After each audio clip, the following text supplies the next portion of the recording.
บ่นว่าคือความปรารถนาดีใช้ความเมตตาปราณีคอยชี้หนทางเดินให้ร้อยเหนื่อยพันหนักกลั่นเป็นรักและห่วงใยเพื่อทำหน้าที่ยิ่งใหญ่เป็นคนผู้ให้วิชาทุ่มเทเพื่อสิทธิ์จากจิตวิญญาณของครูแสนเทียนเพื่อการเรียนรู้ยังสู้ยังส่งเรื่อยมาให้สิทธิ์ถึงฟังด้วยแรงหวังแรงศรัทธาเหนื่อยกายและใจทว่าเป็นสุขอยู่ทุกนาทีความภูมิใจมิได้อยู่ในพานไหว้ครูแต่อยู่ในวันที่รู้ว่าสิทธินั้นไปได้ดีเรือจ้างลำแกร่งยังพายสุดแรงที่มีพ่อพิมพ์แม่พิมพ์วันนี้ยังพิมพ์คนดีสุดแรงหัวใจทุกคนคือสิทธิ์ตลอดชีวิตของครูถ้อยคำชื่นชมเชิดชูไม่ต้องให้ครูก็ได้รู้ถูกรู้ผิดมีชีวิตที่สดใสสิ่งนั้นที่ครูฝันใฝ่เพื่อเป็นแรงใจให้ครู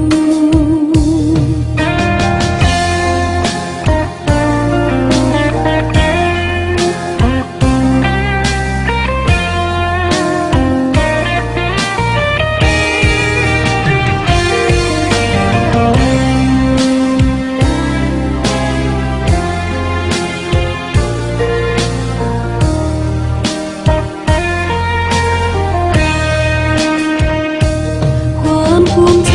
ไม่ได้อยู่ในพานไหว้ครูแต่อยู่ในวันที่รู้ว่าสิทธินั้นไปได้ดีเรือจ้างลำแกร่งยังพายสุดแรงที่มีพ่อพิมพ์แม่พิมพ์วันนี้ยังพิมพ์คนดีสุดแรงหัวใจ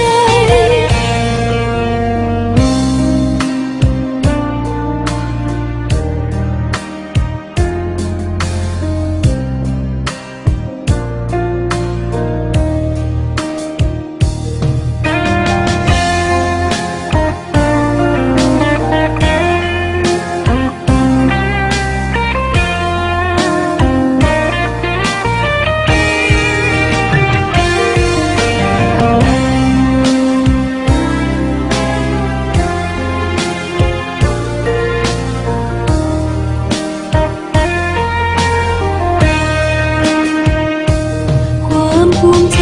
ไม่ได้อยู่ในพานไหว้ครูแต่อยู่ในวันที่รู้ว่าสิทธินั้นไปได้ดีเรือจ้างลำแกร่ง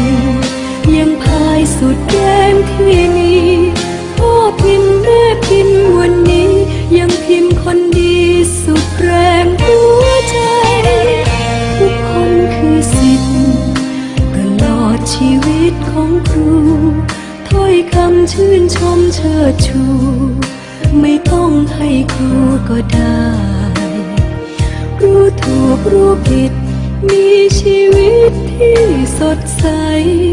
สิ่งนั้นที่ครูฝันใฝ่เพื่อเป็นแรงใจให้ครูรู้ถูกรู้ผิดมีชีวิตที่ก้าวไกลเป็นคนที่ดีให้ได้นั่นคือรางวัลให้ครู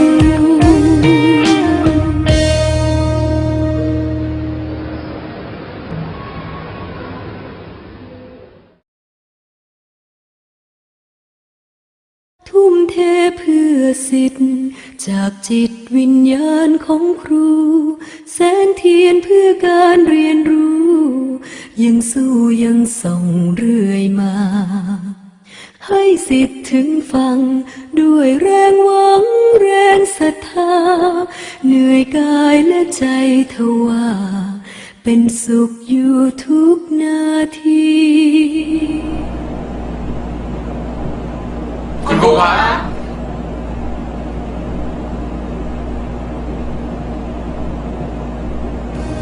ความภูมิใจได้อยู่ในการไหว้ครูแต่อยู่ในวันที่รู้ว่าสิทธินั้นไปได้ดีเรือจ้างลำแกร่งยังพายสุดแรงที่มีพ่อพิมพ์แม่พิมพ์วันนี้ยังพิมพ์คนดีสุดแรงหัวใจทุกคนคือสิทธิ์ตลอดชีวิตของครูถ้อยคำชื่นชมเชิดชูไม่ต้องให้ครูก็ได้รู้ถูกรู้ผิดมีชีวิตที่สดใสสิ่งนั้นที่ครูฝันใฝ่เพื่อเป็นแรงใจให้ครูรู้ถูกรู้ผิดมีชีวิตที่ก้าวไกลเป็นคนที่ดีให้ได้นั่นคือรางวัลให้